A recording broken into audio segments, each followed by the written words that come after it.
Hi, it's Bob Brown. Welcome to my YouTube channel. This is recorded on December 31st, 2016, New Year's Eve. Happy 2017. And continuing on the theme, we started, probably inadvisedly started to look at the Economist cover magazine, and we've been going through the tarot deck, and I've been kind of walking through this slowly. We're now on this card here, Judgment. Now, if you look at the traditional card from the Waite tarot decks, and there's many different tarot decks, and this isn't really a study on tarot deck. This is really, we're really looking at prediction, and we're taking a more phenomenologist point of view. We're saying, okay, we're not saying it exists or it doesn't, but we'll look at it. Let's look at what the Economist is trying to use. They may be doing this tongue-in-cheek, they may be having a lot of fun, but we still want to look at it. And like I said, they're the one that put it out there, so we'll let it go on that. So we have a picture of Donald Trump. He's got a scepter and I can't remember what this is called. There's a ball and scepter. And he's sitting on, it looks like an American flag on the world. So it's like a flag of state. He's sitting on a flag of state. If we look at the more traditional Waite tarot deck, it's actually an angel. There's a cross, the flag, the trumpet. This could be the angel Gabriel. And then we see there's a resurrection. This is the judgment of the resurrection from the book of John, St. John the Evangelist. And in St. John the Evangelist, you know, we have the revelation of St. John where every tomb is open and there's a resurrection. You see the number 20s here. Angel seems to have like fiery wings. The trumpet, the last trumpet sounds, and of course the dead are raised. So that's a more traditional view of that card. I'm still using the book by Liz Dean, The Ultimate Guide to the Tarot. And here's what she has to say. Alternate names for this card: the angel, fame, time, the number 20, numerological links, the high priestess, and the number 11, justice. So numerological links are the second card, the high priestess, and 11, the justice. The astrological sign is Pluto. Element is fire. I think that kind of makes sense for Trump. He had a lot of fiery rhetoric. He was a very fiery rhetorician. He had a lot of fiery followers. The Hebrew letter is Shin. The symbol is the tooth. I'm not sure what that means. Meaning is renewal. And the tree of path we've looked at is 21st between Malkuth and Hod. Chakra, Alta Major for the past and for the past and past lives. Key meanings: assessment, letting go of the past. So, looking at another website of a tarot person. This I just chose these at random. So this person's Avia Benefica. Flag meaning in the tarot. So she's focused on the flag. You see the flag is prominent here with Trump. In this one, he's kind of sitting on the flag, or the throne is a flag. So I don't know if that means that the Economist is saying something derogatory about Trump. They're saying he sits on the American flag, he sits on values. Or it could be this is a symbol of he's a staunch nationalist. We've seen an alteration, we've seen an oscillation between nationalism and globalism, and now we've swung hard back towards nationalism, and there is a definite contention in the world between nationalists and globalists or pan-internationalists. And in the world of business, that affects us directly because, you know, Donald Trump and his administration, will they disband NAFTA? Will they reorganize NAFTA? Will the wall really go up on the Rio Grande between the United States and Mexico? What will he do with immigration? What will he do with all the illegal immigrants that are here? How will this impact Europe, Western Europe, Eastern Europe? How will it impact Canada? How will it impact Mexico? So I say the year 2017, this is prognostication, warning, will be very tumultuous. It'll be a very tumultuous year. There'll be a lot of changes. There's going to be a lot of things coming. So it could be this is the symbol that the Economist is saying this is nationalism here. And this lady here is saying the flag and the meaning of tarot. What flags do? They signal, announce, proclaim. They wave and snap in our vision as an unmistakable proclamation. What is the message? Depends on the flag. That's kind of interesting how that kind of coordinates with Donald Trump's vision. And this is what I look for, these odd patterns that kind of go through the human psyche. And she continues, this lady here, Evia Benevica, she says, we see the flag flailing most obviously in the tarot through the windows of the death, sun, and judgment cards, a fitting trinity. So she's saying there's a death, sun, and judgment.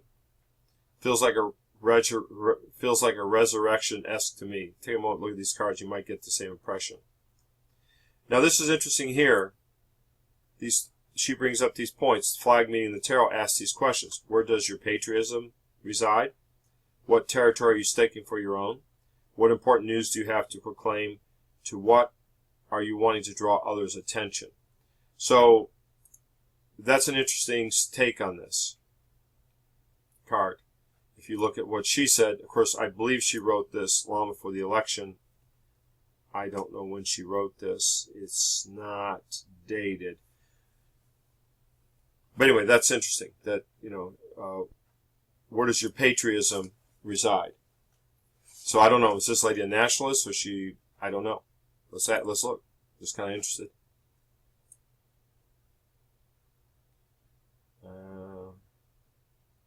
2007,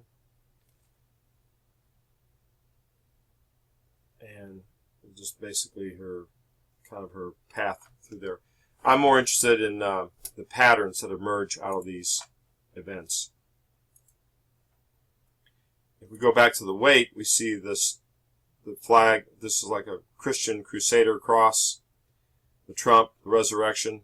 So you could say that if you take all these meanings together, these kind of subconscious stirrings, there could be a regeneration of nationalism, there could be regeneration of the Christianity, there could be regeneration of localized business. I hope what it really means, if I take this card, if I take the weight card, I hope it's a rebirth, a renaissance of small businesses. What we need more than ever are small businesses. We need people. We need the economy to be more robust. We don't want to have just, one big factory in a small in a town or a county. When it goes under, the whole county goes into poverty.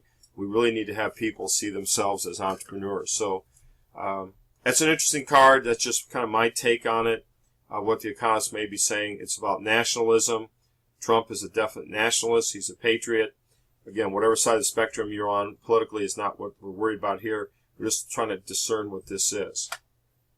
Now, one piece of software I want to introduce here in this is the IBM SPSS Modeler. It's one of IBM's better software they have on the market. And although it looks very simple, you can do very complex modeling with IBM SPSS Statistics Data Editor here. It's actually a fairly expensive piece of software I got because of the doctoral program. So what I want to do over the course of the year is to take predictive events. So in the case of the, and I'm pretty sure that the Economist is doing this tongue-in-cheek. I'm pretty sure of that. Tongue-in-cheek means if they're putting you on, they're having a bit of fun, they're having a laugh. But I think in a way they are trying to predict what's going to happen. And 2017, I think, will be a watershed year. I mean, right in the current time period, every year is watershed moments. So some of the things we want to kind of get into this modeler, that's why I'm just kind of introducing this, is we want to get things that can affect the economy. The political changes, environmental changes, ecological issues, sociological issues, psychological issues, political/terrorist issues that could, disrupt the world. And so we want to kind of start modeling people. And the two people I want to model, I think, to see how their reactions are going to affect is Donald Trump, Vladimir Putin. And then those are the two big Western forces that are contending right now. We might want to look at Angela Merkel, try to look at some indexes to predict what she's going to do. And then we kind of have a subgroup of political problems. We have the migrant crisis in Europe. We have immigration controversy in the United States. And we have, of course, the pandemic of terrorism that's affecting people's lives, and especially the people in the Middle East. So these are events that we want to start modeling. We want to start collecting data from various sources. And again, these sources can be, statistical, government, all the way up to what I would say people having psychic intuition. And we'll have to weigh it differently, obviously. A psychic intuition is going to have a much less weight versus the weight of a government statistical analysis. But we want to track that. We want to track both. We want to see if there is anything. People say, I had a dream, I had a vision, I had a feeling, I have a sense that there's something going to happen here. I'm trying to collect that, and it protects, because that will in turn will affect the business. If, for example, you knew there was going to be a Deepwater Horizon event, somehow you had the predictive capability, however you did it, and you knew the Deepwater Horizon was going to happen, you would probably make a fortune, because you would know that after this happened, that British Petroleum's stock would. So we see here about April 20th, when was the Deepwater Horizon? The Deepwater, April 20th, yes. April 20th, that would be about right there. If I can walk onto it. You can see this is when this is saying June 25th, 2010, this is when the Deepwater Horizon had hit. You notice the stock has kind of meandered along. It never really recovered from this high, this one peak it had here. It tended to just stall out here. So if you knew through a variety of reasons that they were running a high risk, or you had a flash of insight and you say, hey, I've had this type of feeling before, I've had this feeling, it's come true. Again, you don't want to bet the farm on those types of feelings, but you can see this is what we'd map. We'd want to map to see if there's any correlation between global feelings. With social media, you can now do it before. We can see not just one person, but if thousands or tens of thousands or hundreds of thousands of people have a feeling or an emotional sense, or they had a dream, we could predict things of this sort. When people like the Economist put things like this forth, this starts, in my opinion, this starts stimulating people's dreams. These are, for better or worse, these stimulate people's positive, negative dreams, hopes, fears, revulsion. Some people don't like this stuff. They have revulsion towards it. But either way, it's going to start a conversation in your mind. So today we covered the judgment card. We see that it's kind of the cards that they're using. I'm not sure what version. It's not the standard version we've seen. But they really changed this card around. This is more like a king-like figure sitting on a flag. As he's sitting on nationalism. So this has been Bob Brown, and we also covered briefly, we looked at, real briefly, we introduced that we're going to use IBM SPSS to start tracking what I would call scientific data, quantitative analysis data, qualitative analysis data, and what I would call metaphysical data.